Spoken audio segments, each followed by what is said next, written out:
It is 7:53 a.m., a perfect, peaceful Sunday morning in paradise.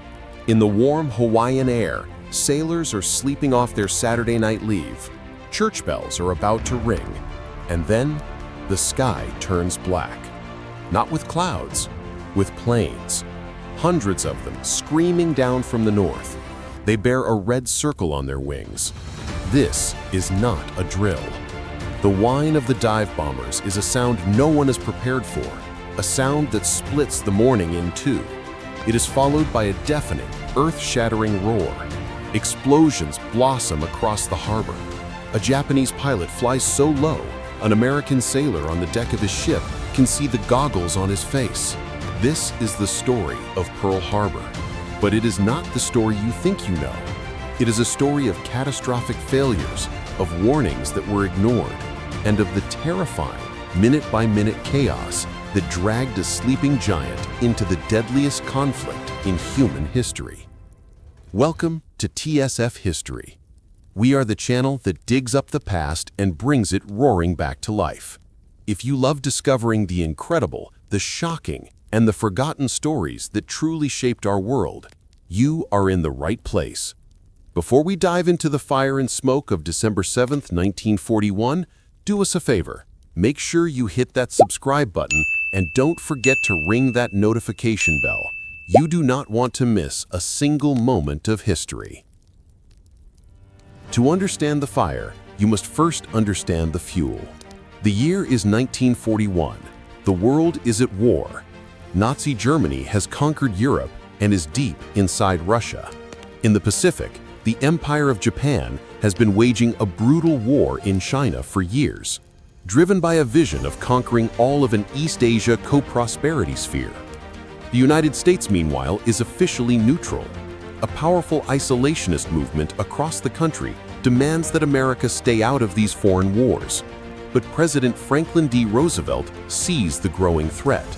He has been supporting Great Britain through the Lend-Lease Act, and in an attempt to stop Japanese aggression without firing a shot, he makes a fateful decision. In the summer of 1941, the United States freezes all Japanese assets and, crucially, enacts a total oil embargo. For Japan, this is a death sentence. Their war machine runs on imported oil, and 80% of it comes from the United States.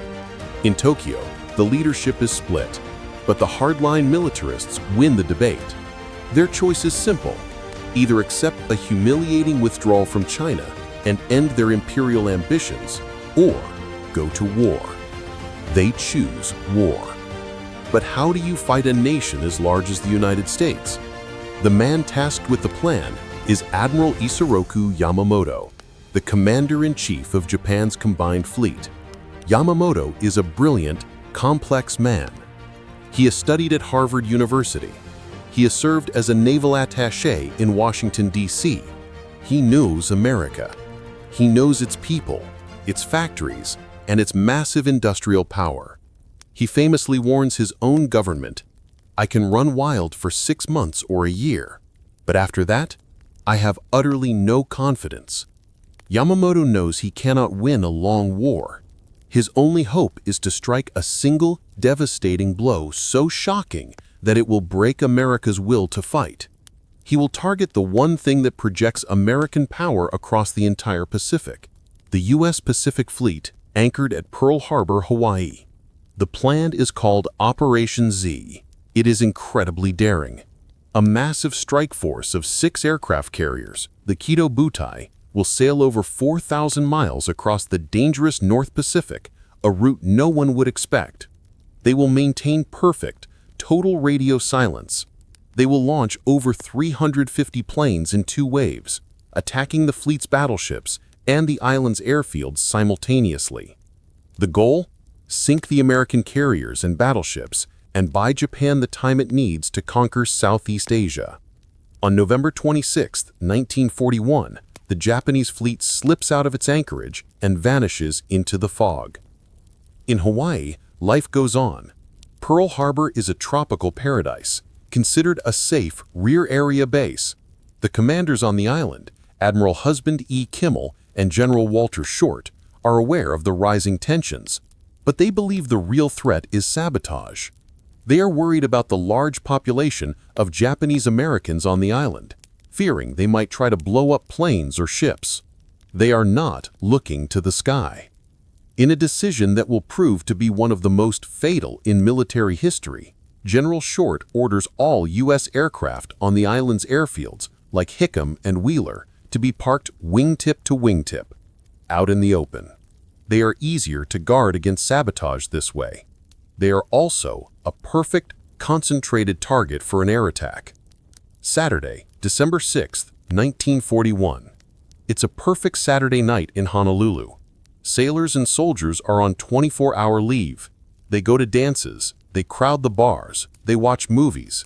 On Battleship Row, the 8 magnificent battleships of the Pacific Fleet are docked, most of them side by side. The USS Arizona, the Oklahoma, the West Virginia. They are symbols of American invincibility, floating fortresses of steel. But by pure dumb luck, the fleet's most important ships, the aircraft carriers Enterprise and Lexington, are not there. They are at sea, delivering planes to other islands. This stroke of chance will save the U.S. Navy. As Hawaii sleeps, a series of cryptic warnings begin to surface. They are all missed, ignored, or misinterpreted. The first warning came months earlier. U.S. intelligence, in a project codenamed Magic, had broken Japan's diplomatic Purple Code. They are reading Tokyo's secret messages. They know an attack is coming somewhere, but the consensus is it will be in the Philippines or Southeast Asia. No one believes Japan has the capability to attack Hawaii. Then, in the early hours of December 7th, the final message arrives. A 14-part diplomatic cable from Tokyo to its embassy in Washington. It is a formal, angry declaration ending all negotiations. The U.S. decoders read it. They know this means war. The final part instructs the ambassador to deliver the message to the U.S. Secretary of State at exactly 1 p.m. Washington time. A sharp young intelligence officer does the math. 1 p.m. in Washington is 7:30 a.m. in Hawaii. A warning is sent to General Short in Hawaii, but it's not marked urgent. It is sent via a commercial telegraph. It will arrive after the attack has already begun.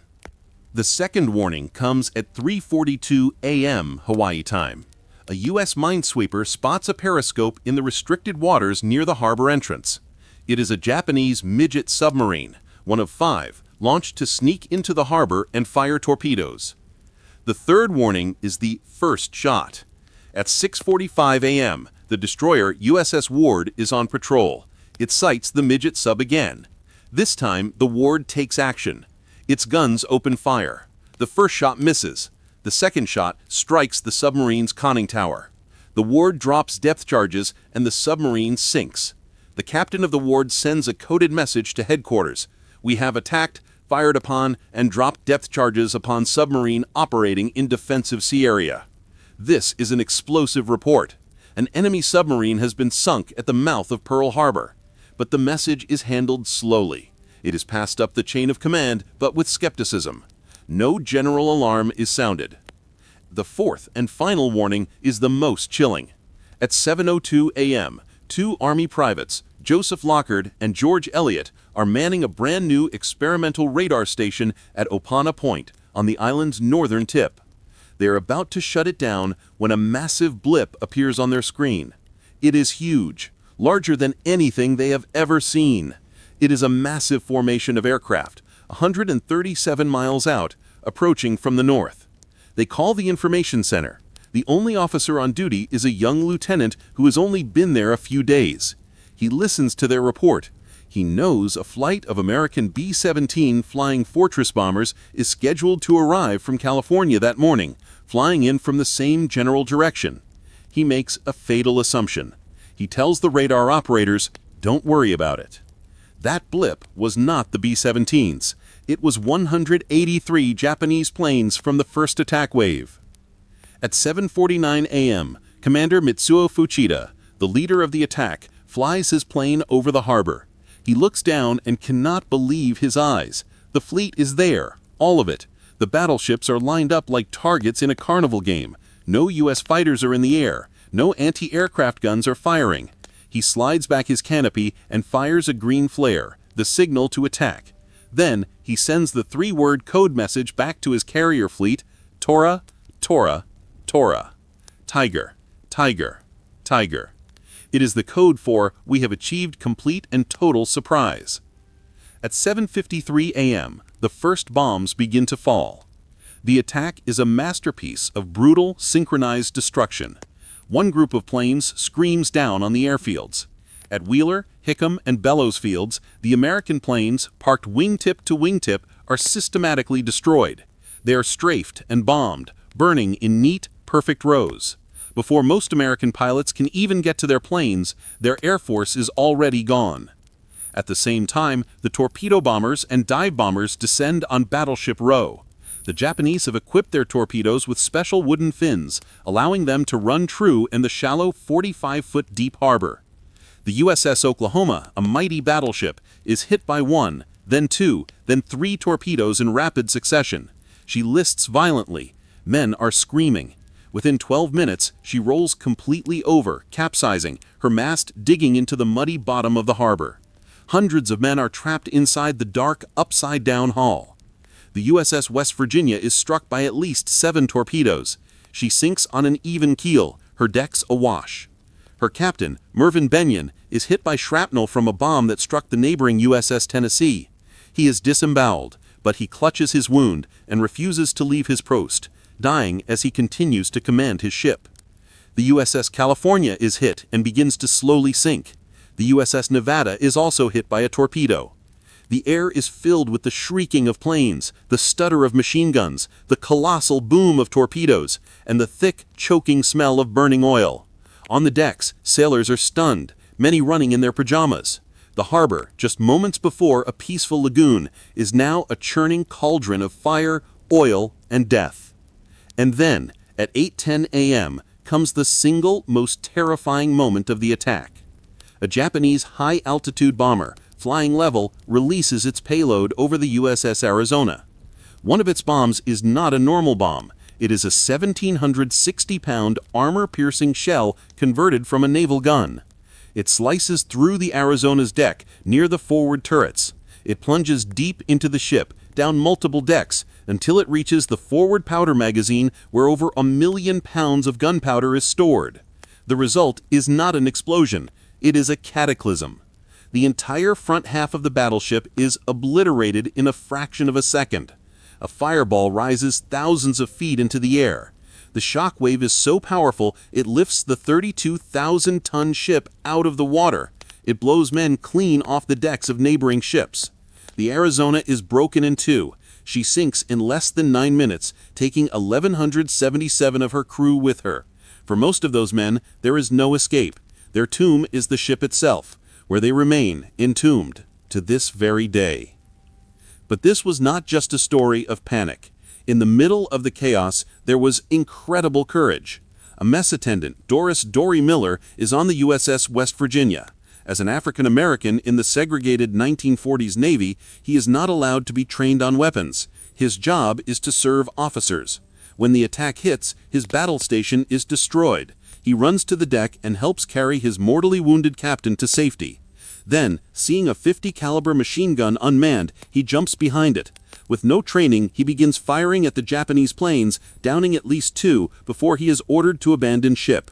For his actions, he will become the first African-American hero of World War II, awarded the Navy Cross. On the ground, 2 young Army pilots, George Welch and Kenneth Taylor, wake up at their barracks to the sound of explosions. They had been at a formal dance and then an all-night poker game.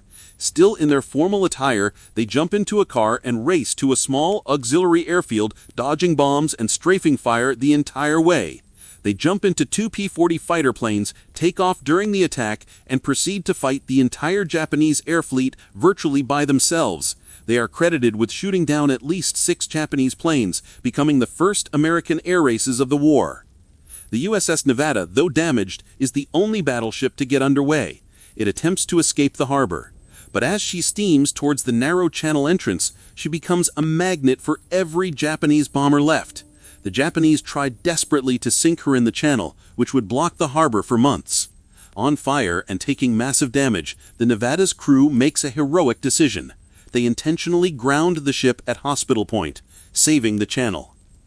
Around 8:50 a.m., the second wave of 171 Japanese planes arrives. They are met with a sky full of anti-aircraft fire. The element of surprise is gone, but they still inflict terrible damage, bombing the ships and airfields the first wave missed. By 9:45 a.m., it is over. The Japanese planes turn and fly back to their carriers. Commander Mitsuo Fuchida, who led the attack, circles the harbor one last time. He sees the apocalyptic scene: battleships sunk, airfields burning, and a thick black smoke pall that darkens the morning sky. On the carriers, there is a debate. Fuchida begs his commander, Admiral Yamamoto, to launch a third wave. The oil storage tanks, which hold the entire fuel supply for the U.S. Navy, are untouched. The submarine base is untouched. The repair yards are untouched.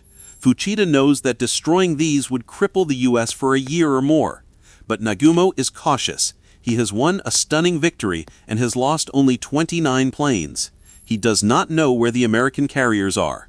He fears a counterattack. He gives the order: turn the fleet for home. It will go down as one of the greatest strategic blunders of the war. By sparing the oil tanks and the repair yards, Yamamoto gave America the ability to recover. The final toll is staggering. 2,403 Americans are killed. 1,178 are wounded. 18 ships are sunk or crippled. Nearly 300 aircraft are destroyed. Back in Washington, President Roosevelt receives the news. The next day, he addresses a joint session of Congress. His voice is steady and filled with cold rage. He begins with the words that will echo through history. Yesterday, December 7th, 1941, a date which will live in infamy, the United States of America was suddenly and deliberately attacked by naval and air forces of the Empire of Japan. America's isolationism is shattered. The bickering and debate are over. The nation is united in a way it had never been before. The sleeping giant was indeed awake.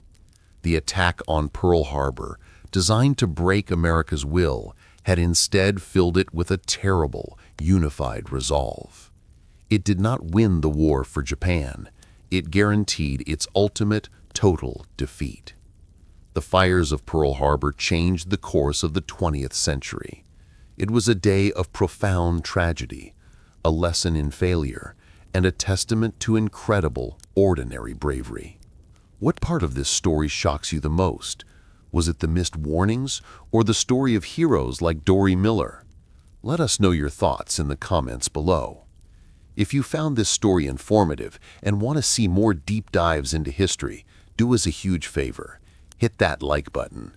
And most importantly, subscribe to TSF History and make sure you ring that notification bell. We have so many more stories to tell, from the Doolittle raid to the final days of the war. Thanks for watching.